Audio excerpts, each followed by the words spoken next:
नमस्ते दोस्तों, और स्वागत है आपका आपके अपने सफर पर सोलफुल जर्नीज में, जहां हम जिंदगी के गहरे अर्थों को तलाशते हैं, उन सवालों पर बात करते हैं जो अक्सर अनकहे रह जाते हैं, और मिलकर ढूंढते हैं उस शांति और समझ को जो हमारे भीतर ही कहीं छिपी है।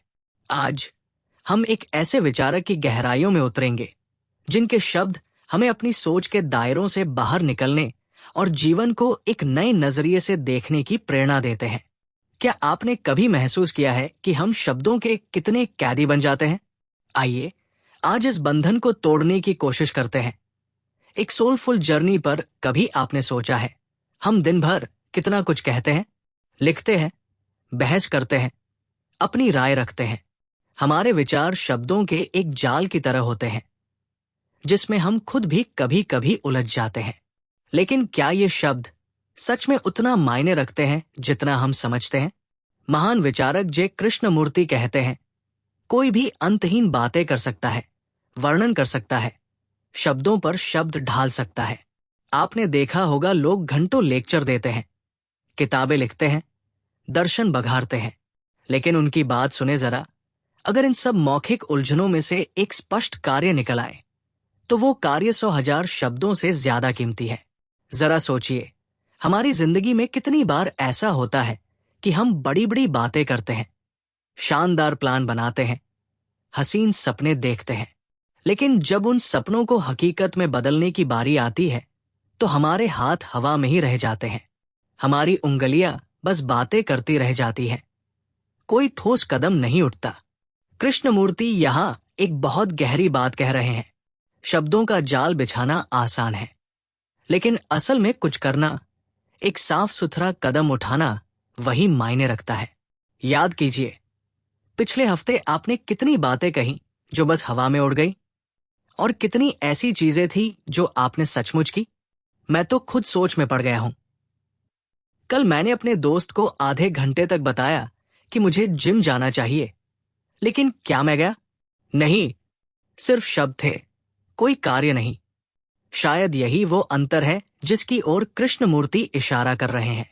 वो हमें एक आईना दिखा रहे हैं कि हमारी बातें, हमारे शब्द कितने खोखले हो सकते हैं अगर उनके पीछे कोई ठोस इरादा, कोई ठोस कदम ना हो। और फिर बात आती है ध्यान की। आपने क्या सुना है ध्यान के बारे में? आंखें बंद करो, शांत बैठो, कोई मंत्र दोहराओ या किसी योगी की बताई विधि फॉलो करो। सही कहा ना? लेकिन जे कृष्णमूर्ति कहते हैं ये सब गलत है। उनके लिए ध्यान कोई शब्दों की पुनरावृत्ति नहीं है। वो कहते हैं, चाहे वो शब्द कितना भी पवित्र हो, कितना भी प्राचीन हो, उसे बार बार दोहराना मन को शांत नहीं करता, बल्कि उसे सुस्त, नीरस और भटकाने वाला बनाता है। सोचिए जरा, आप ओम या कोई और मंत्र 100 बार दोहराते हैं, क्या उसके बाद आपका मन थोड़ा शांत सा लगता है? शायद, लेकिन क्या वह सचमुच जागा हुआ है? क्या वह किसी गहरी शांति को महसूस कर रहा है, या बस एक सुन्नता को? कृष्णमूर्ति इसे और आगे ले जाते हैं। वो कहते हैं, ये सब आत्मसम्मोहन है। मतलब, आप अपने आप को किसी प्रणाली में, किसी विधि में बांध लेते हैं और सोचते हैं कि ये ध्यान है, लेकिन उनकी नजर में ये ध्यान नहीं, बल्कि एक तरह का पलायन है, एक एस्केप। वो पूछते हैं, क्या आप सचमुच किसी और की बताई राह पर चलकर कुछ गहरा पा सकते हैं? उनका कहना है कि ये सब करने से आसान तरीका तो ये है कि आप एक टकीला ले लें, वो भी तो मन को शांत कर देगा, है ना? अब आप सोच रहे होंगे, तो फिर ध्यान है क्या? ठीक यही सवाल मैं भी पूछना चाहता हूं। लेकिन कृष्णमूर्ति हमें जल्दी जवाब नहीं देते। वो पहले हमें हमारी पुरानी धारणाओं से बाहर निकालना चाहते हैं। वो कहते हैं, ध्यान कोई विधि का अनुसरण नहीं है, ना ही ये कोई ऐसा टूल है जो आपको शांति का पैकेज दे दे। ये कुछ और है, कुछ गहरा है। लेकिन वो क्या है? इसके लिए हमें थोड़ा और आगे जाना होगा। कभी आपने किसी से सुना होगा, मुझे एक जबरदस्त आध्यात्मिक अनुभव हुआ, या फिर मैंने ध्यान में कुछ ऐसा देखा जो मेरे लिए बहुत बड़ा था। हम सब ऐसे लोगों से प्रभावित हो जाते हैं, है ना? लगता है जैसे उन्होंने कोई रहस्य पा लिया हो। लेकिन कृष्णमूर्ति कहते हैं, रुकिए जरा, इस अनुभव को थोड़ा खंगालिए। उनके लिए अनुभव का मतलब है कुछ ऐसा जो पहले हो चुका है। वो कहते हैं, अनुभव का मतलब है पहचान। अगर आपको कुछ अनुभव हुआ तो उसे पहचानना पड़ेगा, और पहचान तभी हो सकती है जब वह चीज पहले से आपके दिमाग में हो। इसे ऐसे समझिए, मान लीजिए कल आपको ध्यान में एक अजीब सी रोशनी दिखी। आप कहते हैं, वाह, क्या अनुभव था। लेकिन वह रोशनी आपको तभी याद रहती है, तभी उसका मतलब बनता है जब आप उसे किसी पुरानी याद से जोड़ते हैं, शायद बचपन में देखी किसी चीज से या किसी किताब में पढ़ी बात से। कृष्णमूर्ति पूछते हैं, तो फिर ये नया कैसे हुआ? उनके लिए जो कुछ भी पुराना है, जो यादों से बना है, वो सत्य नहीं हो सकता। सत्य हमेशा नया होता है, हर पल ताजा, कुछ ऐसा जो कल की छाया से मुक्त हो। अब ये थोड़ा उलझन भरा लग रहा होगा, है ना? लेकिन रुकिए, वो और आगे जाते हैं। वो कहते हैं, जो लोग अपने बड़े बड़े अनुभवों की बात करते हैं, वे या तो दूसरों का शोषण कर रहे हैं या खुद को धोखा दे रहे हैं। क्यों? क्योंकि अगर आप कहते हैं, मुझे एक पारलौकिक अनुभव हुआ, तो वो अनुभव पुराना है, मृत है। और जो मृत है, वो आपको जिंदा सत्य तक कैसे ले जा सकता है? वो इसे मूर्खतापूर्ण बकवास तक कहते हैं। हाँ, उनके शब्द है ये। सवाल ये है, क्या हम अपने अनुभवों को इतना बड़ा मानते हैं कि सत्य को भूल जाते हैं?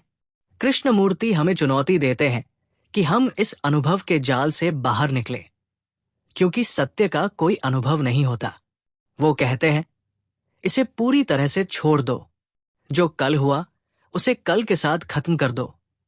क्या आप ऐसा कर सकते हैं? मैं तो सोच में पड़ गया हूं।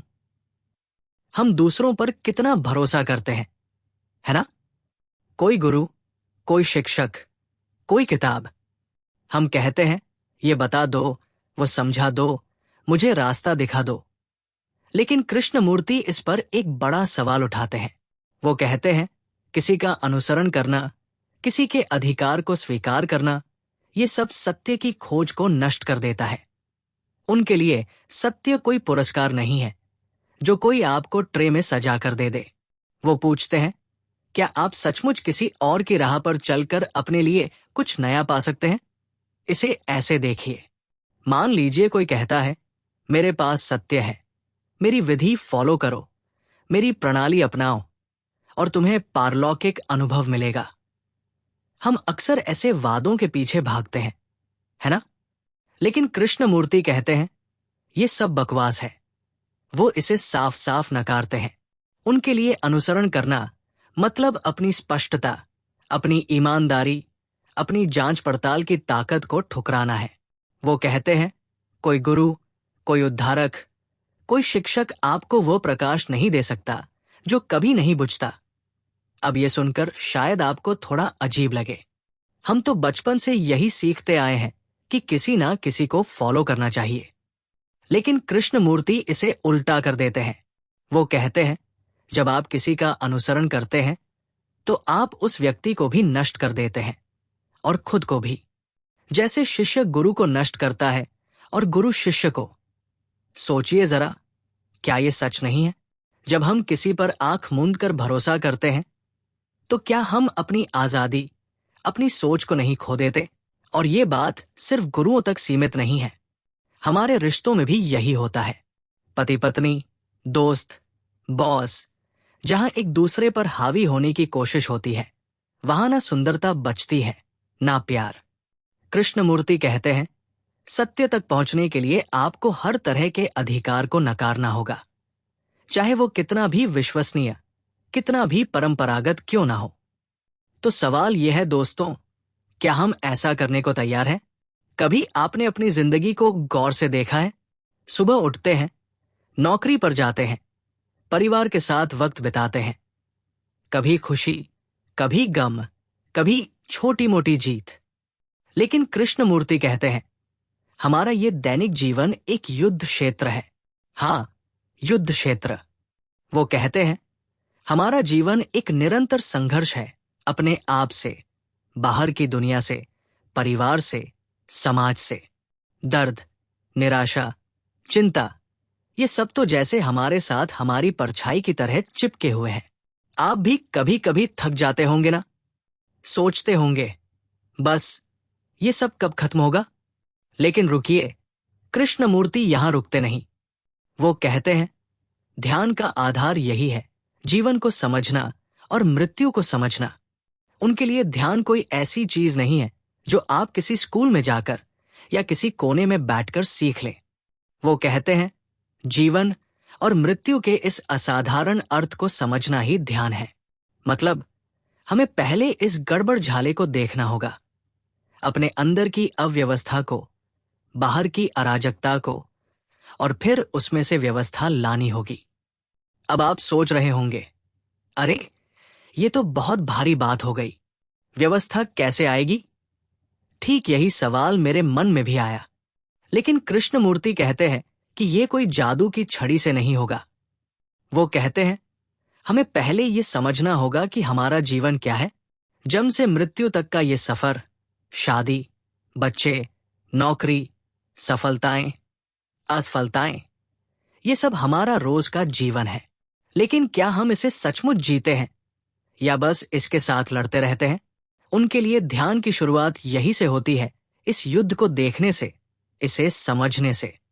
और ये सिर्फ जीवन की बात नहीं है, मृत्यु भी उतनी ही बड़ी सच्चाई है। वो कहते हैं, जीवन और मृत्यु एक ही सिक्के के दो पहलू हैं। तो क्या हम इस सिक्के को पूरी तरह देखने को तैयार हैं?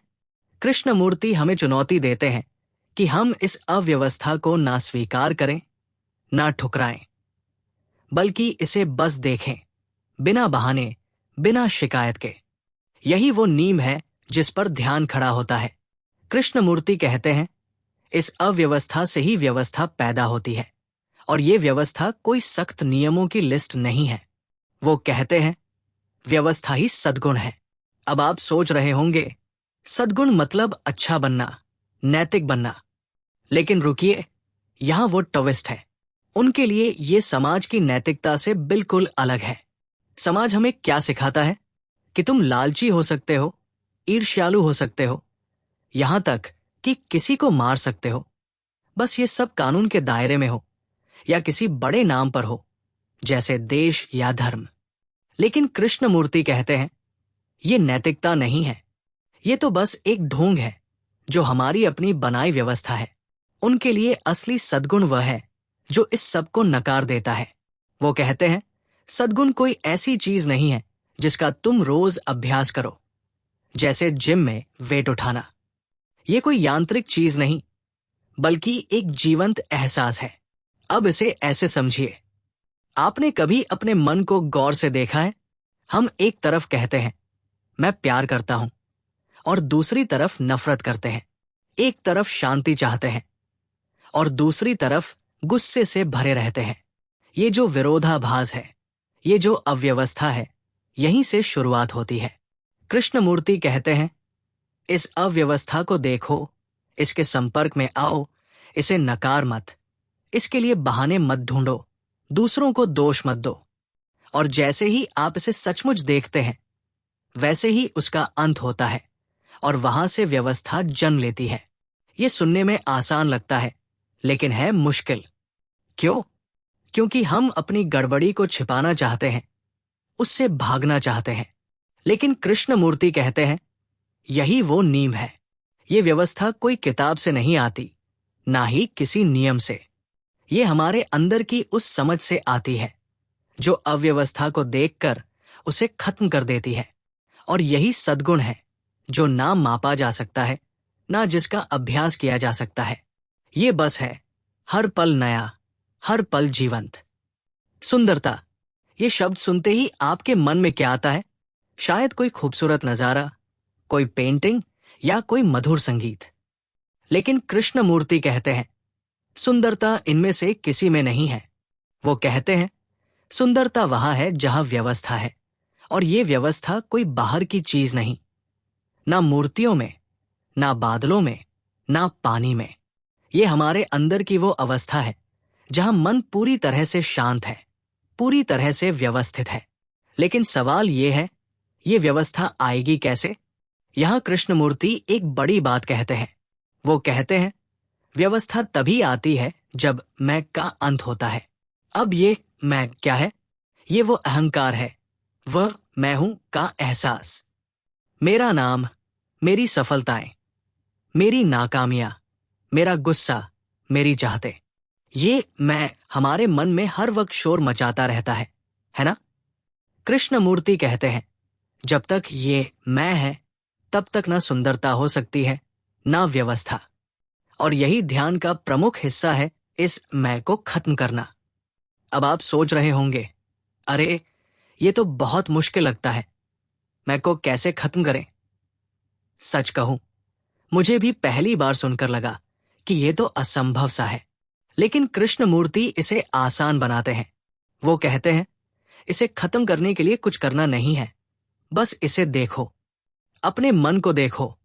जब आप गुस्सा करते हो, जब आप डरते हो, जब आप कुछ चाहते हो, उस मैं को पकड़ो, उसे समझो।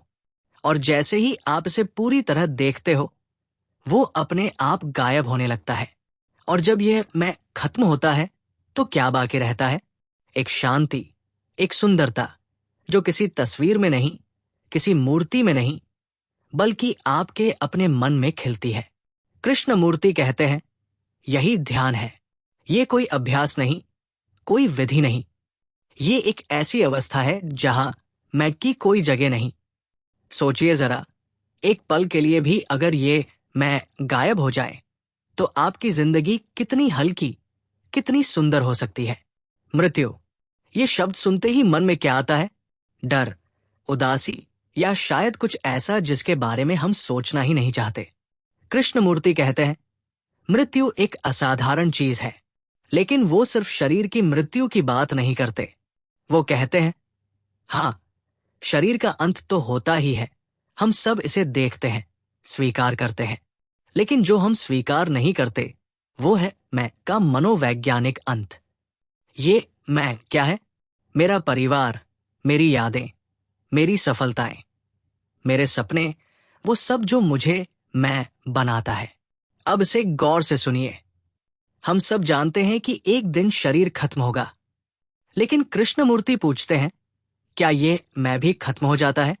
हम चाहते हैं कि ये मैं चलता रहे, शायद पुनर्जन्म, शायद किसी और रूप में। वो कहते हैं, पूर्व में कहा गया है कि इसकी निरंतरता है, अगला जन्म बेहतर जन्म। लेकिन वो इसे एकदम नकारते हैं। वो कहते हैं, अगर आप विचार में रहे हैं, अगर आपने सोच को महत्व दिया है, तो हाँ, एक निरंतरता है। लेकिन ये निरंतरता पुरानी है, मृत है। मतलब, जो कुछ भी सोच से बना है, वो नया नहीं हो सकता। अब ये थोड़ा भारी लग रहा है ना? लेकिन इसे ऐसे सोचिए, मान लीजिए आप कल की किसी बात को आज तक पकड़े हुए हैं। कोई गुस्सा, कोई दुख, कोई ख्वाब। वो मैं जो गुस्सा हुआ था, वो अभी भी जिंदा है। कृष्णमूर्ति कह रहे हैं, उसके लिए मर जाओ। मतलब, उस गुस्से को, उस याद को, उस मैं को अभी खत्म कर दो। वो कहते हैं, ये वैराग्य नहीं है, ये अपने पति, पत्नी, बच्चों को छोड़ना नहीं है, ये आसक्ति से मुक्त होना है। और जब आप आसक्ति से मुक्त होते हैं तो वहां क्या बचता है? प्रेम। अब प्रेम की बात सुनकर आपको लगेगा, अरे ये तो हम सब जानते हैं। लेकिन कृष्णमूर्ति का प्रेम कुछ और है। वो कहते हैं, प्रेम आसक्ति नहीं है। जहां आसक्ति है वहां डर है, और जहां डर है वहां दबाव है, अधिकार है, जलन है। उनके लिए प्रेम वह है जो मासूम है, ताजा है, हर पल नया है। और ये प्रेम तभी आता है जब आप हर दिन अपने अंदर की हर चीज के लिए मर जाते हैं। सोचिए जरा, अगर हर सुबह आप बिना किसी बोझ के उठे तो आपकी जिंदगी कितनी हल्की, कितनी सुंदर हो सकती है। कृष्णमूर्ति इसे एक पुरानी परंपरा से जोड़ते हैं। वो कहते हैं, पहले लोग हर 5 साल में सब कुछ छोड़ देते थे, घर, पैसा, सब कुछ। आज ये मुमकिन नहीं, लेकिन मन से ऐसा करना। वो कहते हैं, ये करके देखिए। अपने अंदर की हर चीज को छोड़ दो, नाम, शोहरत, यादें।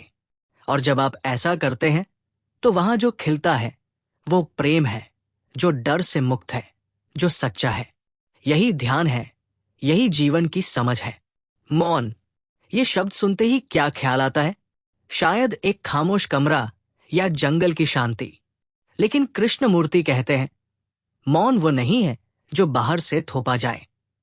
वो कहते हैं, जब आप अपने अंदर व्यवस्था लाते हैं, वो व्यवस्था जो प्रेम से, समझ से, हर दिन मरने से आती है, तो मन अपने आप शांत हो जाता है।